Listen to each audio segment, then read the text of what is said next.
What's up, nerds? Welcome to Nintendo Pow Block for April 3rd, 2018. I'm one of your hosts, Corey Dirrig, and alongside me, as always, that retro code, Edward Varnell. La la la la la la la la la la. I'm confused. I'm always confused when you. I'm just God. Jesse, save me. What? Joining us as always, or not as always, but this week, I wish it was always. I wish schedules allowed Jesse to be on the show all the time. Jesse Douglas, the wise Wisconsinite, except he's wearing a Beavis and Butthead shirt. It's a cool shirt. I'm not gonna lie. No, it's not. But it's a spring break shirt. But it's yeah. Anyways, I mean, it is awesome because spring break did just pass. I think it just came spring break in Wisconsin, right? Yeah, we're spring break is just about coming to an end. Okay. Because usually some schools in Wisconsin, like the first week of April, they go on spring break. Yeah, we like my son goes back to school tomorrow, or not tomorrow, but Tuesday. So Tuesday. That'll be the end of spring break, and then like it sounds like we're gonna be getting some nice snow within the next day or two. So please don't. I don't want to have none of that down here. Yeah. Guys, I'm so excited. You know why? Do you know why? What? Two things. A, it's PAX week, and I'm going. Oh. I'm going. So there probably won't be a show on Friday, guys. I'm just gonna throw that out there now for you guys who love listening to Pow Block on Fridays.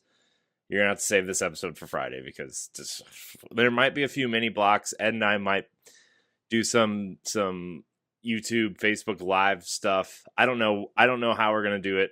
I'm taking my laptop and a microphone. I don't know which one yet though.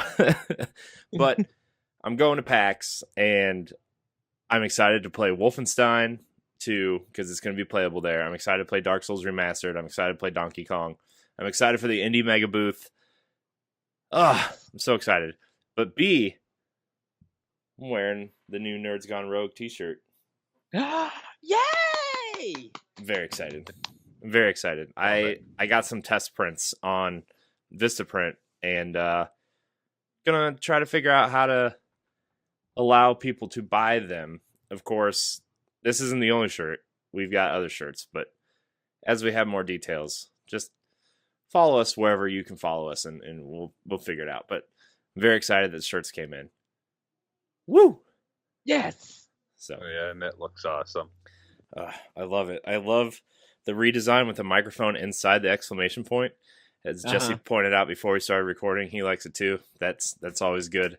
I don't trust Ed with what he likes and doesn't like. Why? What? Because it's always something weird and obscure, and it's not me. I didn't. I'm just giving you a hard time. I'm just kidding. You know I love you. You're like the sweet creamy center of the NGR Radio Oreo cookie. Wait. Okay. Yeah. I think about it like, wait. Huh? Okay. Yeah. I mean, come on. It's fun. It's fun, guys. Oh, last night was so much fun.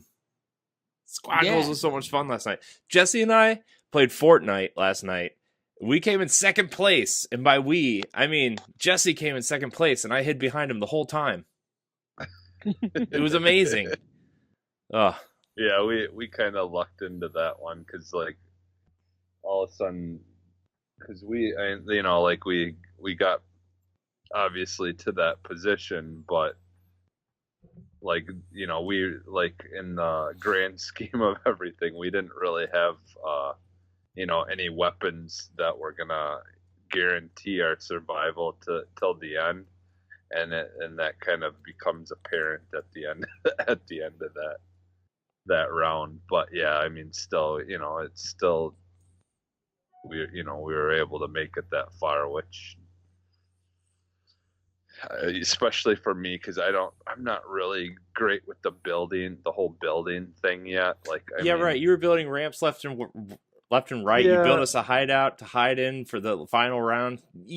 Jesse's sitting there like building stuff and everything. I'm struggling to just switch to my med pack so I can heal up, and he's over here building like a house and some ramps to get up to some treasure chests, and then he built like a roof over our head, and then like he's building a whole neighborhood while I'm just sitting there trying to figure out how to switch from my pickaxe to my pistol. So, But like I just do it like quick though. I like my problem is I need to remember to like use materials that don't just get destroyed right away by a couple of bullets. Because like at one point because I ran out of wood, I built a concrete wall that takes a little bit more damage. But if we would have maybe like made it out of metal or something like that, the rocket from the rocket launcher might not have killed us. But yeah, but it's fine. we made it pretty far. I was pretty happy. And then like our Halo 3 excursion last night was awesome. Yeah, for squad goals. Oh, so good. So good. Yeah, it was it took a little while to try to remember all the buttons and stuff like that, but once it got used to it, it was like like second nature again. Yeah. For the most part, like there's a couple areas that we had trouble with, but it was still fun though. Guys, it wouldn't be squad goals if we just kept being awesome. We have to mess up sometimes. That's the fun part. People can laugh and laugh and laugh. It's a good time. But other than what we did yesterday, Jesse, we'll start with you. What have you been playing this week besides the squad goal stuff?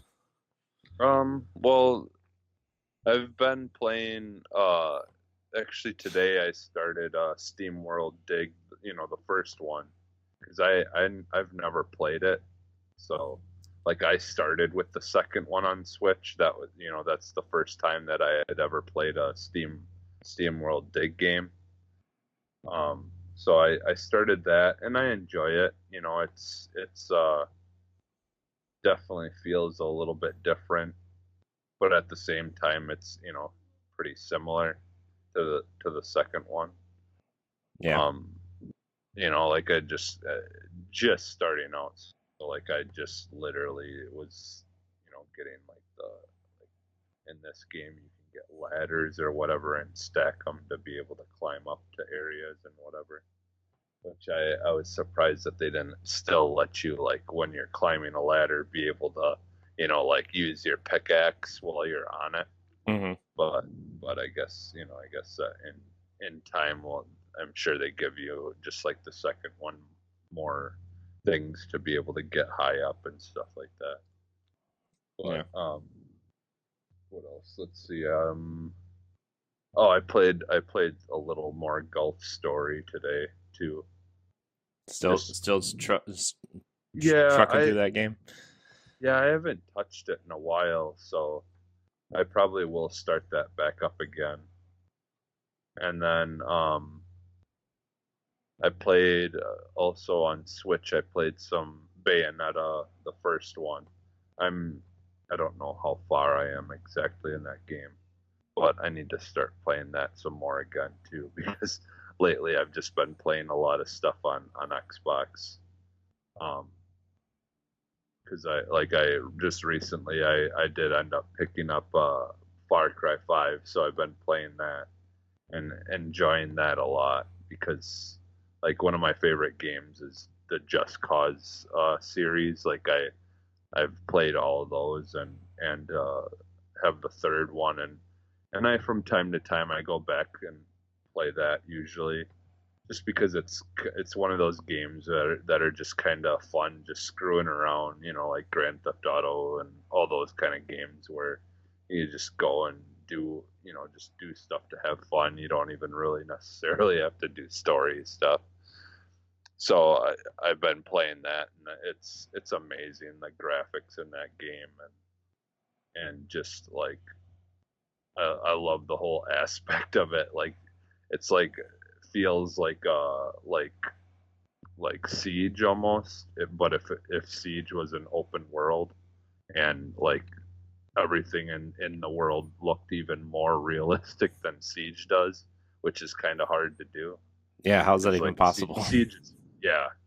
Well, it's like they just do so good at like such a good job with the textures and stuff like that in Far Cry 5. So, but I've been enjoying that. I haven't played too much of it just because this weekend and week has been kind of screwy. So I don't want to be playing that around the kids too much because it's not really for kids at all, for their eyes. So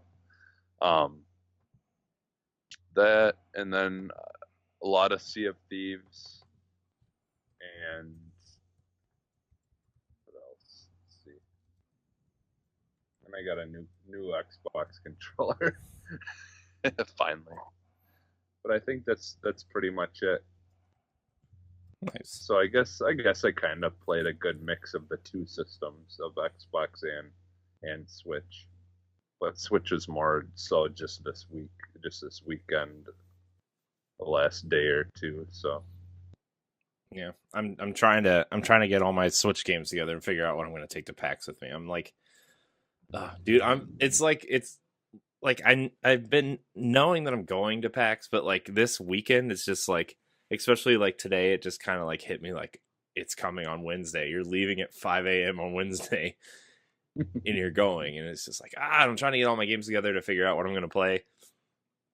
And so like I'm trying to figure out like do I take this? Do I take that? Do I take my 3DS? I don't even know. So, I think you can leave the 3DS at home. What if I get an itching for like Box Boy or Fire Emblem, Ed? What am I gonna play? I think you're going to be so busy at PAX that you won't even have time to do it. See, I thought about that, but if we're in a line that's like super long, yeah, I'm gonna want something to do. I'm just gonna start a Nerds Gone Rogue chant. Nerds Gone Rogue. No. Okay, never mind. Ed, what have you been playing? So I'm going to start with Xbox One. Finally beat Ori and the Blind Forest. People follow me on Twitter at the Retro Code. If you follow me on Twitter, see my post. As great as that game is, it has a lot of flaws. I'm not gonna get far too into it, but I am glad that I pursued through it and that I beat it. Got the ending. It was charming, heartfelt, and I'm to beat this game off my Xbox One. and keep it in the background and just be like, I don't want to play this because this game is frustrating. Beautiful, love the story and love the but it's still a frustrating game. So that's that. Play some Halo with the guys and Sea of Thieves with Jesse. We ended up playing a little bit of that. Once again, I apologize for falling asleep on you. I didn't plan on having that happen to me.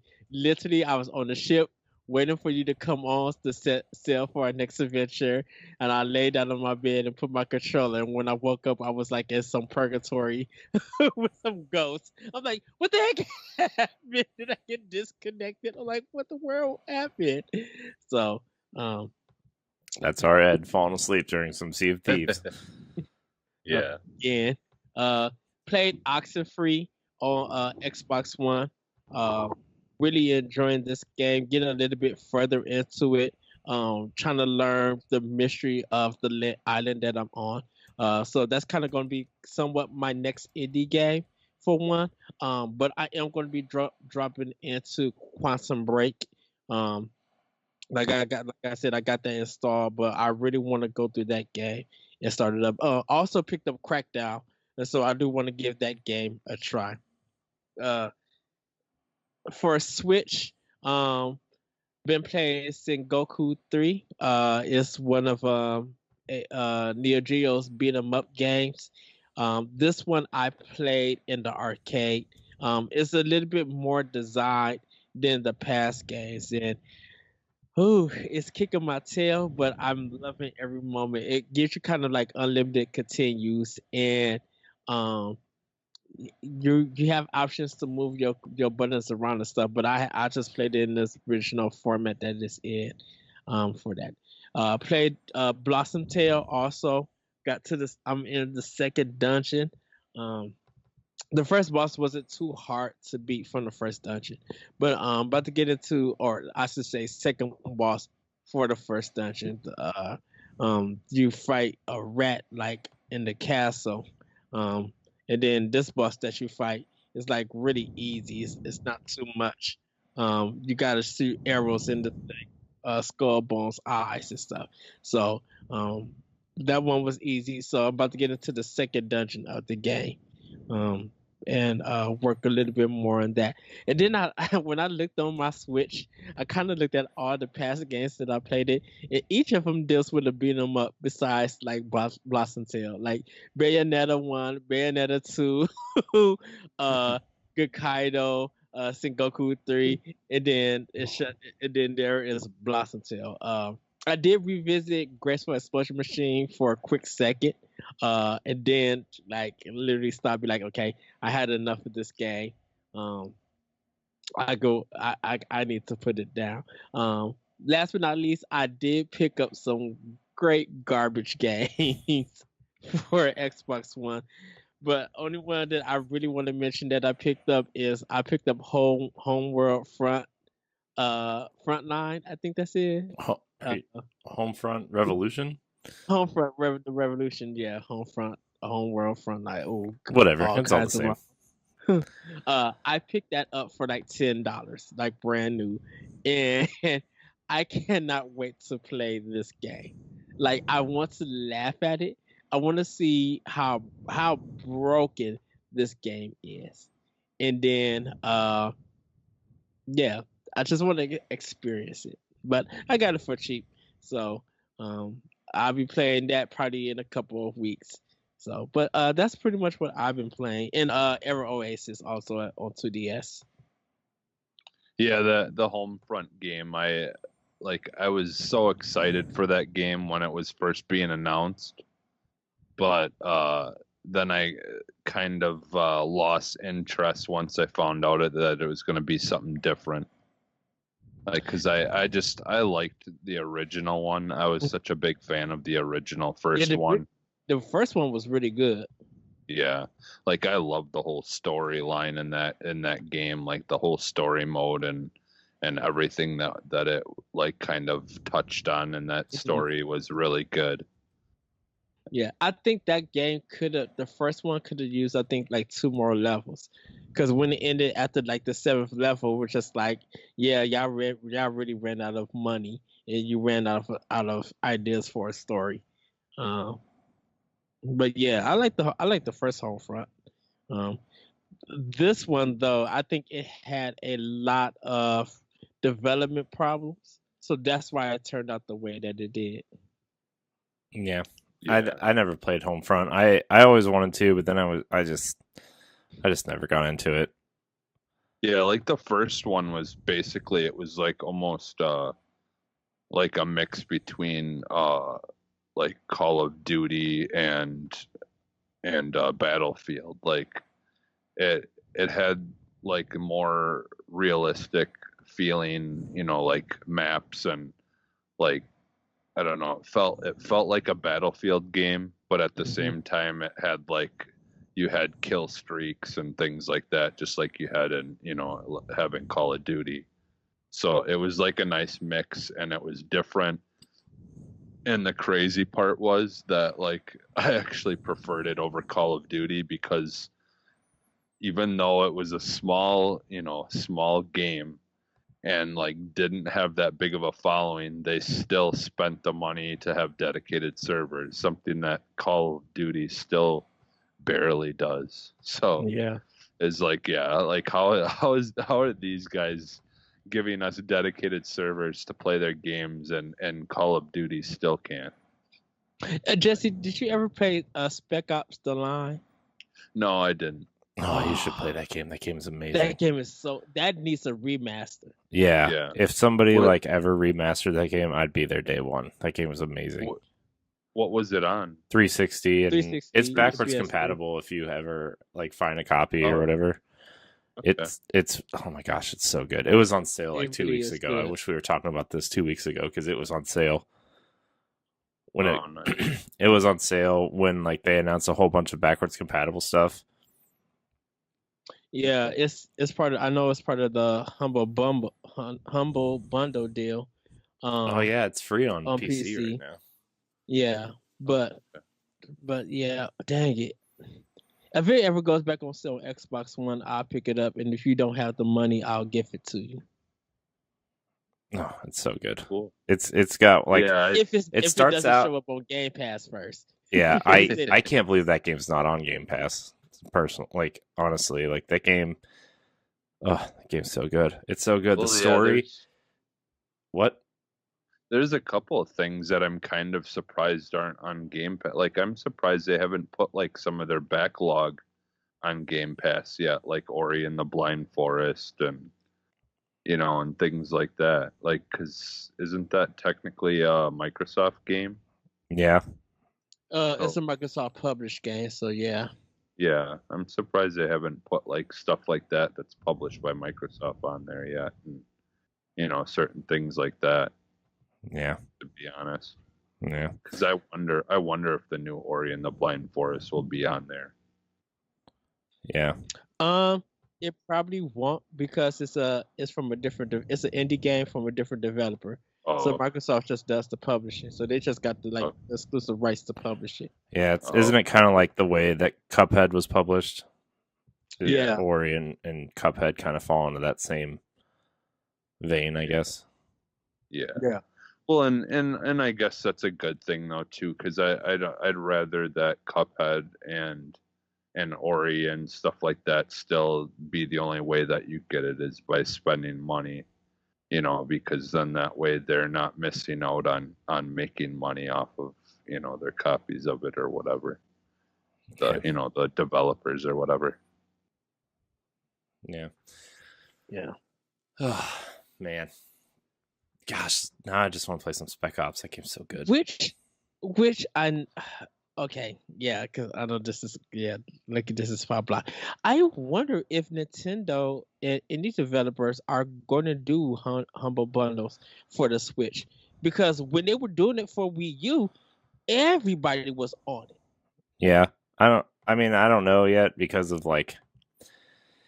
I don't know.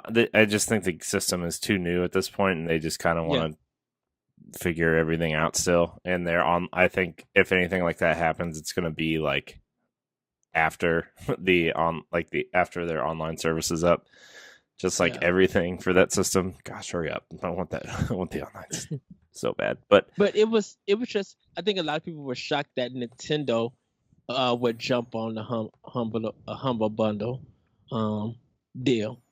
Because I don't think, because Sony and Microsoft has never done it. Yeah, I don't think either of them have ever done it either. Yeah, no, I don't think they have at all. Yeah, so and they did it, and the first time they did it for a really good cause. So that's why I was just like, if I didn't own all you indie games, I would definitely buy a lot of them. Yeah, I mean, there's so much I would buy on Switch if it was on sale or part of a bundle or something. I just the money's not there right now at the moment. But that's how it goes. That's how it goes right now. Money's kind of just gotta prioritize stuff, Yeah. So, but I feel you on that. yeah. So, but speaking of SteamWorld Dig 1, Jesse, I ended up buying it too, and I'll probably end up playing it this week while I'm at PAX because I had enough Nintendo Gold points to get it for free when it was still $5 on sale. So I was just like, why not? I've heard enough good things about this game to where I could probably just play it and buy it with these gold coins, and we'll see. So I downloaded it. I played some Splatoon actually, which is strange. I wanted to play something kind of competitive, but like not super competitive, and like Fortnite's kind of got me in that zone where like I want to play something that's easy to pick up, but I don't have to like keep playing it to feel like I accomplished something in it. Yeah. But I was in the other room watching TV, and I was like, you know what? I'll play some Splatoon. And Splatoon 2 is so good, man. It's just like it feels so good to get through like a match, and I still have my paint roller just slamming it down on guys. Dude, I ran up behind these two guys who were traveling together with some I don't know what they were using, but like I rolled up behind them and I literally just ran them over because they were moving just slow enough, and I had an increased speed perk on. Oh, it felt so good to roll over two guys at once. It's good. Wow. It was really good. Yeah, I still need to get that. And I want it because I've been wanting to get, because I didn't own the first one, and I had played it at my friend's, but so like now this would basically be my first time owning the franchise at all. So I think it would be kind of a good be fine though starting off with this one instead. So I'm not really at this point missing out too much on the first one. So yeah, you should find a way to play it because it's really good. It's really fun, and like I think it's something maybe your kids could get into if they ever wanted to like try it too. Yeah, and that would be something too that I can play with them. That's not like overly violent or like that is is kind of like a first person shooter type game, but without the the guns per se. So yeah, and like their guns are like, I don't even use the guns half the time. I use the paint roller, and I use like this little bomb, like this, like it's like this. It's kind of like a beacon that kind of explodes. You just kind of toss it out, and it just kind of lands wherever it wants, and then it just covers the triangle one. Or whatever. It just kind of like explodes whenever it wants to, and then just splatters everywhere. And if people are in the way, it does damage. It's so cool. Oh, it's so good. And I like. Yeah, I have played it. I just haven't haven't bought it yet. So, but yeah, because I did like what I played. Yeah, and like I like the paint roller because you can get into nooks and crannies that people just kind of skip over. And in a game where covering as much area as you can, if you just kind of like focus on your base, like if you just focus on covering your base first, and then you start rolling the ramps up to your starting point, and then just kind of work your way down. Like I kind of use the paint roller and stay behind while a lot of my teammates just kind of go straight for the center to start shooting people.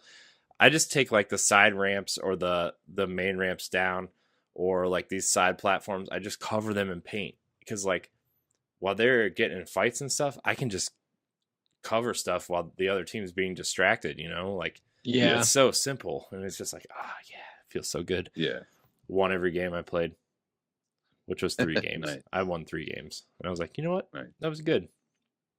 That was pretty good. Yeah, I mostly go to the sides when I started, and then let them all fight, and just I try to get to the other side easier so I could cover more paint on their side to make it harder for them to cover up.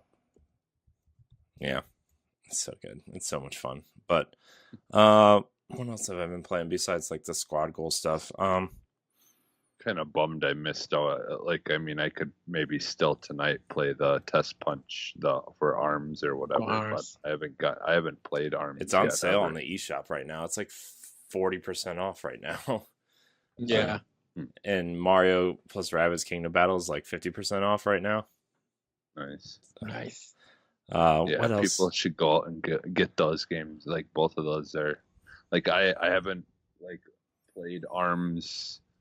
Well, I guess I played a little bit, like really early when it was coming out, but like I only played it for like a minute or two. I didn't really know what I was doing. Yeah. Let's see, what else did I play? I think I played a little bit more Doom, and I don't know. I'm enjoying my playthrough of that game, but it wasn't what I wanted at that point.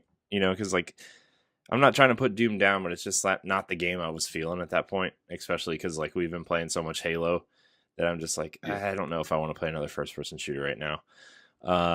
So I went to Celeste. I played a little bit of Celeste. I played a little bit more Bayonetta, and Super Meat Boy. Those are just kind of like my fallback games if I don't know what to play. So. Oh, I forgot to mention, Corey. We also played a little game that was in HD. Oh, we played Wind Waker. That's right. Ed and I played nice. some Wind Waker for Pod and Play. That's where is that episode? I have my laptop right in front of me. I'm trying to figure. Oh, that's the April 28th episode. That seems so far away right now. So yeah, we played some Wind Waker. We actually played a lot of Wii U this past week, Ed. Like, I mean, I know we talked about it on last week's episode, but like we played Super Mario 3D World and Captain Toad's Treasure Tracker, and yeah, we've been playing a ton of Wii U, and it makes me miss that console a little bit, but it also makes me wish, like, man, I want these games to be portable so I can take them with me on Switch. We've been talking so much about Wind Waker and how much we wanted to just like take that game with us everywhere. Yeah. So I don't know. It's man, Wind Waker's so pretty. Dude, that water and just like the trees swaying and in the grass, like it looks like the grass and the trees and stuff look like it almost has like this weird kind of whimsical paper aesthetic to it, where like everything just kind of sways together, and it kind of reminds me a little bit of Paper Mario, a little bit, not like really like Paper Mario, but just that feel and that texture look. It actually kind of almost reminds me of Yoshi's Woolly World more, I guess. But like it's just like swaying back and forth, and the grass, when you cut it, the leaves fly up in the air and they float away and they just kind of disappear. And then when you kill an enemy, the purple puffs of smoke that come out around them, and then like the purple light that just goes into the middle. Those animations are like, they're so simple, but they're so just beautiful because of the art direction. Oh, Wind Waker. Yeah, is just... that's a game that I think I would like to revisit now that like, like after, because when I was one of those people when it first came out, I was kind of bummed that it was the cell shading, because I've just had I don't know what it is, but I've just had an issue with cell shading in general. It wasn't even that it was, that because it was that game in cell shading, it was just, I just never really got into the cell shading art for games or whatever.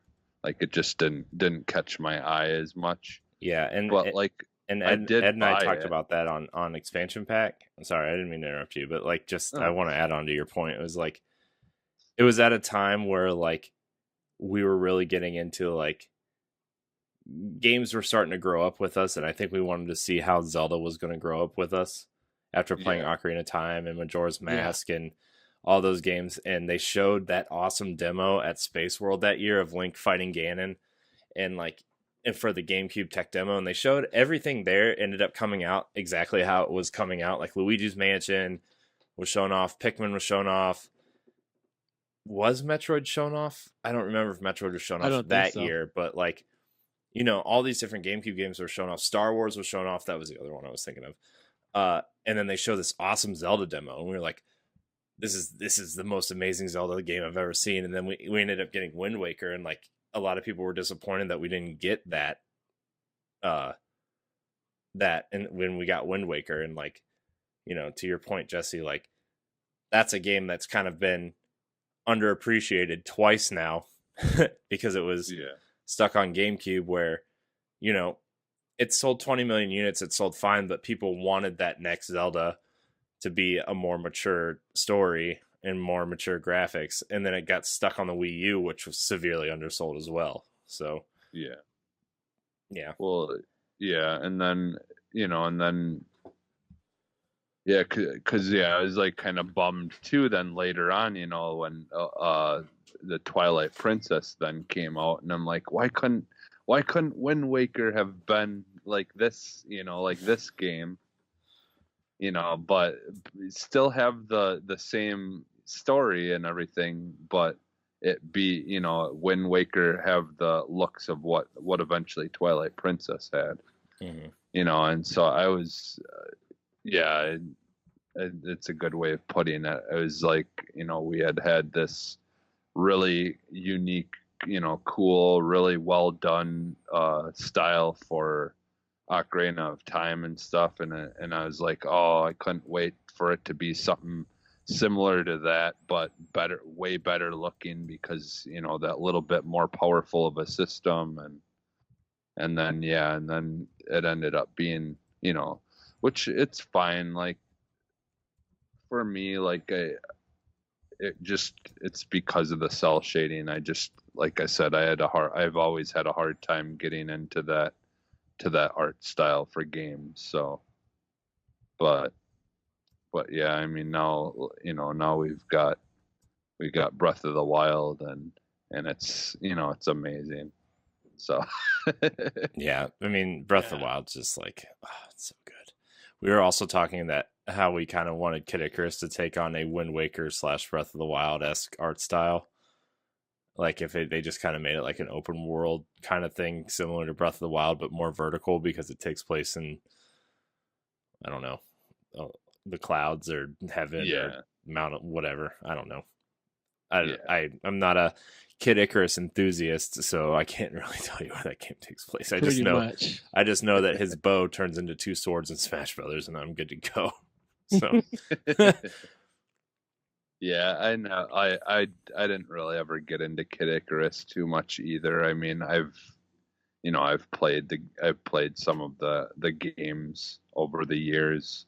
Like I played the original one on NES or whatever.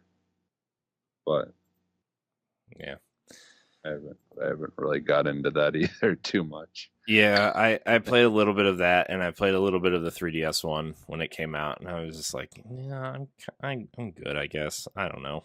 I don't really know what to do anymore with this game. But anyways, but there's a game for everybody. Yeah. That's the thing about Nintendo is that there's a lot of games that they make that might not be for you, but they're definitely for someone. So yeah, it's all good. Yeah. But anyways, let's I guess we can dive into some of this news that kind of exists, but not really. A lot of the stuff that came out this weekend. We're recording a day early, by the way, so this is why there's not too much news. Plus PAX is this week, so we'll have a lot to talk about more next week. But Ed, you brought this to my attention. Level 5 says all future main titles will be on Switch. This comes from Game Informer. If it loads, Akira Hino, the CEO of Level 5, has told Japanese website Nikkei Trendy that they plan to focus mostly on Switch from here on out. Level 5, the developers behind games like Professor Layton, Inazuma 11, and more recently Ni no Kuni 2, told the website that they were going to end up doing a lot of their games on Nintendo's hybrid system in the future. Basically, in the future, our main titles will be released on Nintendo Switch. The idea is that what we have created for 3DS will move over to Switch. So that's kind of exciting news. Yes. Ed, I know you're super excited. I'm super excited. Everybody, a lot of people have been playing Ni no Kuni 2 that just came out on PS4 and saying how good their game is. And Level 5 works very well and sells very well on Nintendo's consoles, or handheld, I should say, with the Professor Layton games. And I would love to see a lot of those titles to come to Switch, but their next couple of games that they're going to be making is going to be on Switch. And a lot of people who like and love Level 5, I think they're going to make a bigger profit off of Nintendo. They don't have to, they could still sell big, but I don't think they don't have to sell too big where they're not making any money or anything. Because I think Ni no Kuni 2 probably cost them a lot. Yeah. Do you think they're going to bring Ni no Kuni 2 to Switch? Just because Ni no Kuni was on DS. Um, if they do, it probably won't be until next year. I don't know if they got any kind of exclusive deal with Sony at the moment, but if they don't, I think it'll be out next year because they got to port all of that stuff over to Switch. Yeah. So, What about you, Jesse? Are you excited? Are you excited for some level 5 action? I actually don't know a whole lot about Ni no Kuni. I don't think I've ever really played any of them, but I know a little bit about it. It's like more of like an RPG type game, isn't it? Like Yeah. like This kind of like the first one. school. The first one's more kind of JRPG kind of yeah, I think Pokemon it's style, almost battle system type thing, and then this one's Okay. more of an action RPG. Hold Okay. on, did Level 5 do Dark Cloud? Level 5 did. I don't know if they did Dark Cloud. I know they did. Didn't they do? Oh, I always get Level 5 and Factor 5 mixed up. Didn't they do Luigi's Mansion? And they did Professor Layton. Yeah, they did do Dark Cloud. Look at Jesse getting the info. I feel like they did Luigi's Mansion Dark Moon though, but I don't. I feel like that's wrong, but I feel like it could also be right. I don't know. Maybe I'm just wrong. I'm always wrong. It's okay. But yeah, that seems to be like that's coming to Switch, some level 5 goodness. So something to look forward to in the future. Something that on to the next story. Something that is sort of Nintendo related, but at the moment is not. Square showed off some Dragon Quest 11 footage. Did you watch that, Ed? Or Jesse? No, I haven't. No, I haven't gotten to see any yet. It looks phenomenal. Like that game, like I went from not really caring about that game till like. Is it a new trailer or is it? It's not a trailer. It's like the opening areas of the game they showed off. Like they just showed the character running through the levels. I did see it. Oh, that game looks phenomenal. Like it went from like not really kind of being on my list to like it's on my list. Yeah. That game looks super phenomenal. So like we said last week, that game is coming to PS4 and PC first here in the West, and then it's coming to Switch later. I really want them to add the 3DS 8-bit or 16-bit style to it. I really want them to. And I think honestly for Square, I think the success of Project Octopath Traveler, I know this is kind of like a long way around because those teams are totally different and like one doesn't really affect the other. But I think that the success of Octopath Traveler in that art style is going to determine if they put that in the Switch version. You think that makes sense? It just makes sense if we're not getting the 3DS version to put it in the Switch version, because that was one of the things that people found very cool.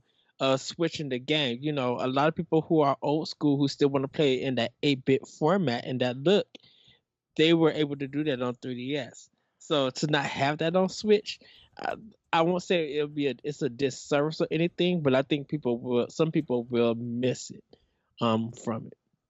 Because you can have those beautiful graphics, but you also can have that retro feel that makes the Dragon Quest games what they are. Yeah.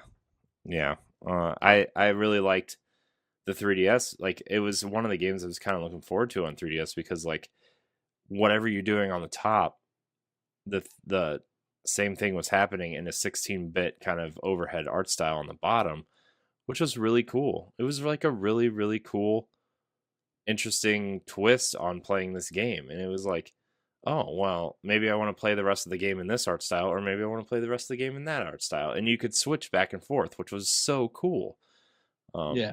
So I really hope they decide to bring that to Switch. So, Ed, do you need us to pause or anything? Mm-mm. Okay. So the last kind of sort of news story here. Psyonix reveals details of the new graphics update for Rocket League. A couple of months ago, Psyonix made it clear that it would be releasing a patch for Rocket League on Switch in the future, which would be adding new video options to give fans greater control over the fidelity of the experience. The update is due to launch on April 3rd next week, so the studio has chosen to detail what all would be contained in the patch. As you'd expect, there's plenty of good news. The existent mode that Rocket League plays in will be referred to as performance mode, but there will also be a quality mode that caps the frames at 30 frames a second and bumps the resolution to 1080p docked and 720p handheld, in addition to other improvements like lens flare, light shafts, dynamic shadows, and depth of field. In addition to this, video capture support will be added as well, so you can save your recordings for all those sweet goals. Oh man, Rocket League is a game that I keep meaning to go play, and I just always forget it exists. I'm wondering if the Switch is ever gonna have video capturing ability, like if they were to set it up like in the future, where if you just push the screen capture button, it would just take a picture, but if you hold it down, it would you could activate a recording mode. Well, it does that. Oh, does it? Yeah, that it's only for certain games right now. It has to be patched in, but I know all of Nintendo's first party games do it. Mario plus Rabbids Kingdom Battle does it. There's a couple indie games that have patched it in. I know Shovel Knight just patched it in because it was something so many people had been asking for a long time. So I'm glad to know that. Yeah, it's a relatively recent feature. Probably like the last, well, let's see, it's April now, so probably like January, I think maybe they put it in. But yeah, that's exciting that they're going to allow people to do that for Rocket League now, and it's also game specific. Like I said, they have to patch it in, but yeah. And so that's how you do it. Then you just hold down the capture button, and then it will record. Record. Well, it records your last 30 seconds. Okay. So, all right. Yeah, and then you just go in through the menu of the Switch, and you go down to your captures and your screenshots and stuff, and they'll be saved under there. Okay. Nice. So I'll have to remember that. Oh, okay. So another piece of news here. New Fire Emblem Warriors DLC content is now available for purchase. It's the Fire Emblem Warriors, or Fire Emblem Warriors is getting Fire Emblem Awakening DLC. Sorry, my microphone is giving me feedback. Are you guys hearing me okay? Yeah. Okay. Yeah. Okay, I'll just deal with it then. So the DLC focuses on Fire Emblem Awakening and sees the addition of Owen, Tharja, and Olivia to the roster. It also brings new history mode maps, new skills, new weapons, and new costumes.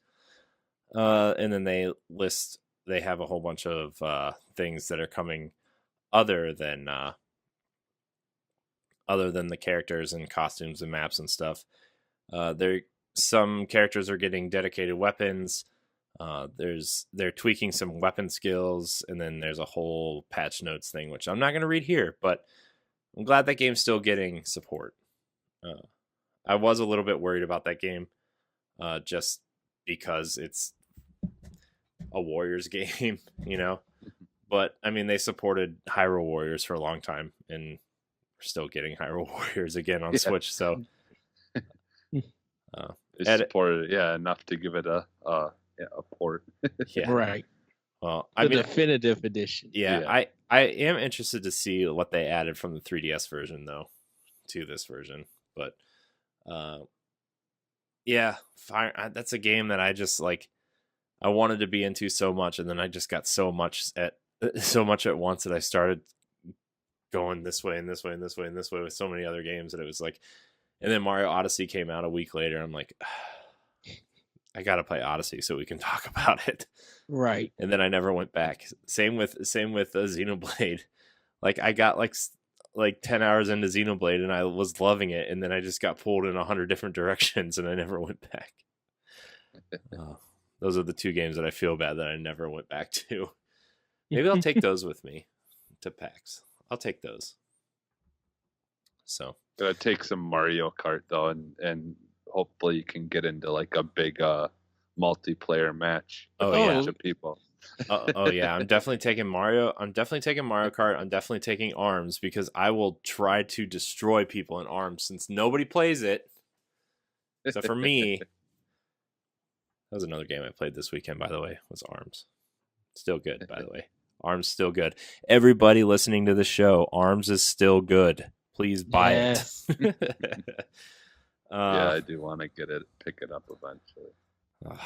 But yeah, I mean, I understand if it's like a money thing, but like if you have disposable income and you have a Switch and you have not bought ARMS, you're dead to me. You do not get to listen to my podcast. You do not get to check out our YouTube content. Fired. Just kidding. Please subscribe and share.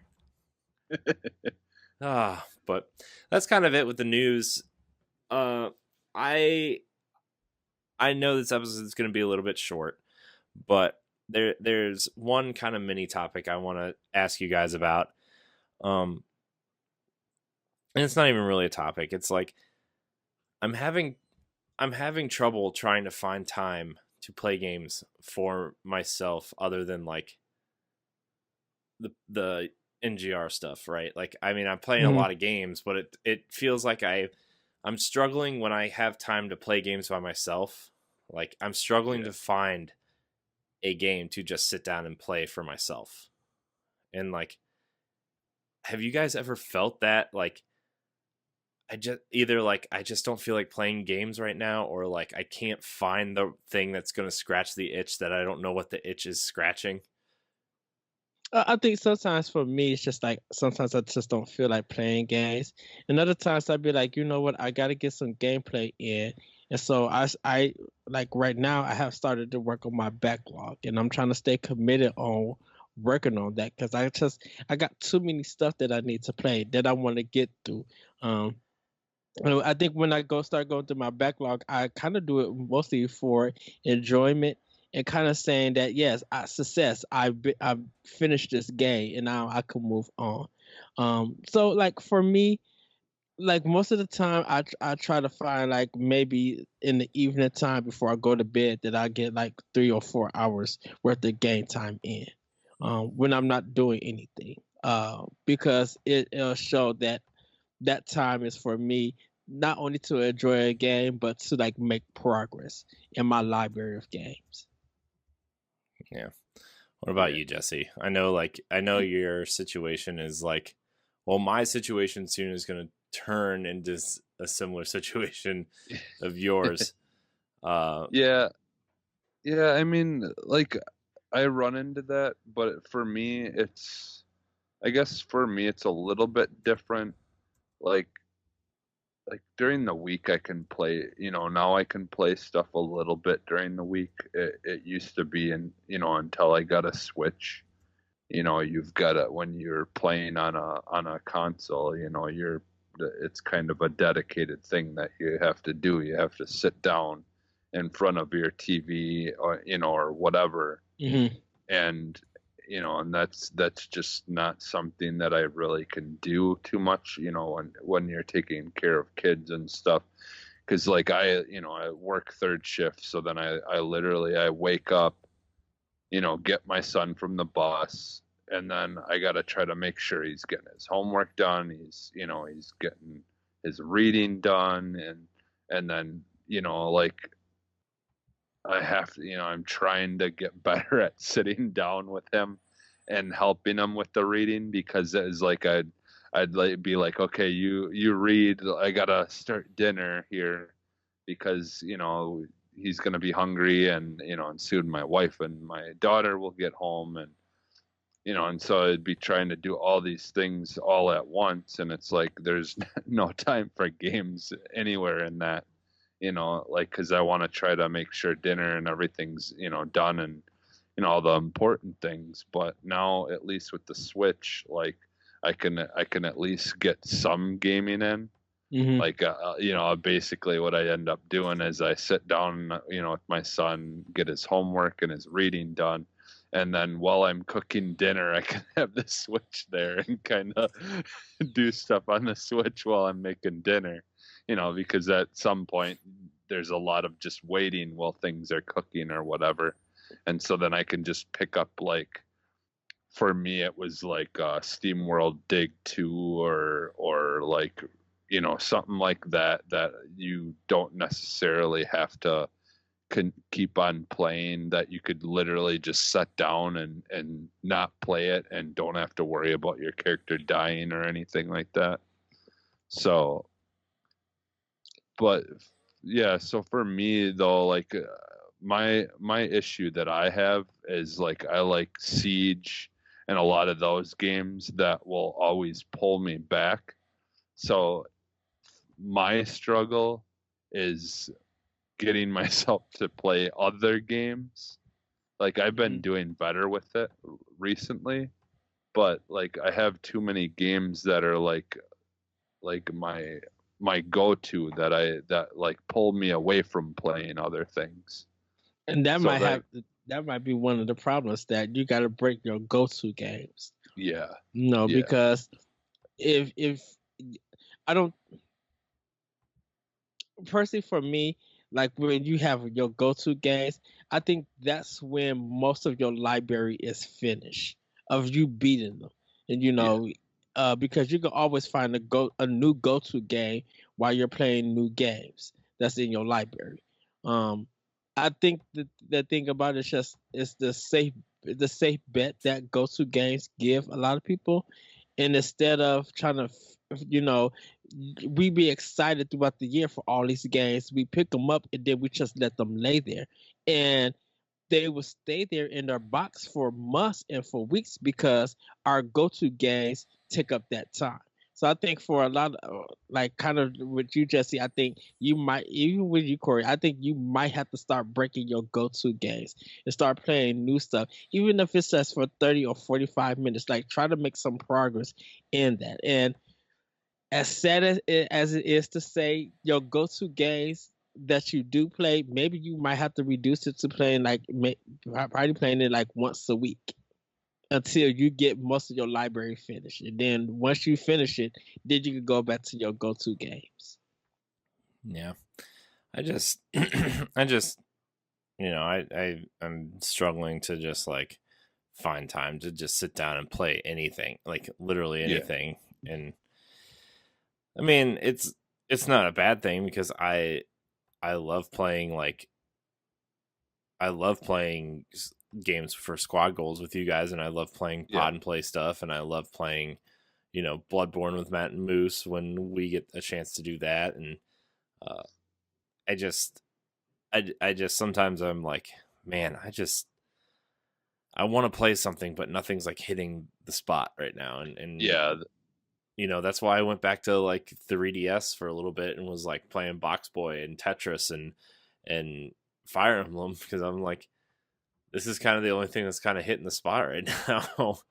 But like, I've played so much Box Boy and Tetris, like not just like the last couple of weeks, but my whole entire life I've been playing Tetris. And it's like, I feel like I'm not making any progress because like I'm always thinking about, well, when we go to talk about what we've been playing on every show, like Tetris is 40 years old at this point. Like everybody knows what Tetris is, and I feel like I'm not accomplishing something for us. And it's like, it's a vicious cycle, man. It's just a cycle. It's like, well, you know what you like, because like I said, like I was having that issue too, but like I'll be honest, like that, like not, just sticking to one single game or not really having much to talk about. I fixed that, like getting Game Pass. Like Like seriously, there's a lot of like games on Game Pass that I want, that I was like interested in playing, and because they're free with the subscription, they're there, for me. So I literally just like go crazy downloading like a bunch of the games on there, and I think, like But I then should make myself play this because this is something different. It's something that I can talk like about. And some of those games, yes, they may have been out for a little while already, but at the same time, like they're also, some of those games are stuff that I haven't heard anyone talk about. So it is some of the most of the thing is the commitment. How long are you going to be committed to playing that game? Because this is a question that I asked you guys, that I'm going to be asking you guys on Arsenal X about Game Pass. It's like, do you think it's going to be successful with Microsoft, because they offering all of these games? People could download them and everything, but like how much benefit are you going to get out of Game Pass by finishing the game? Even if you 100%, even if your goal is to 100% it, how many times are you going to try to be finishing the game and then deleting it from the system? Yeah.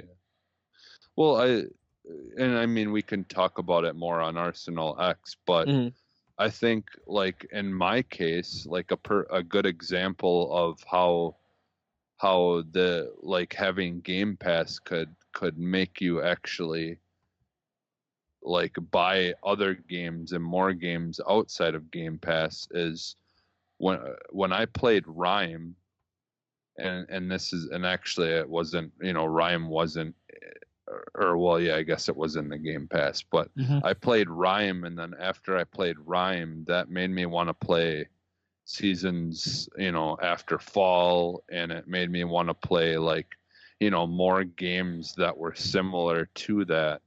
And so like it's kind of sparked my interest into games like that outside of my Wheelhouse. Yeah, so I mean, I think in some ways that can help there too. Like it will make people interested in wanting to get maybe games that company made, other games that aren't on Game Pass, and like kind of, like take you through a rabbit hole basically of you just like searching for other games that are similar. And that's the thing that was nice with Game Pass, is it does give you a lot of different experiences to try out that maybe you haven't tried before. And it, like me with Rhyme, it's sparked my interest in more, trying to find more games like that. So, and like to bring it back to Nintendo, like I'm so bummed that it's not coming out until 2020, but like the game that made me want to own a Switch, that Seasons of Heaven. Like that game, I think, is going to be a lot like Rhyme, in the sense where it's not really going to be like, there's not going to be vocals and stuff like that in the game. Like it's visuals and sound is basically going to tell the narrative. So I'm looking, after beating Rhyme, I'm like even more now. So looking, to playing that game.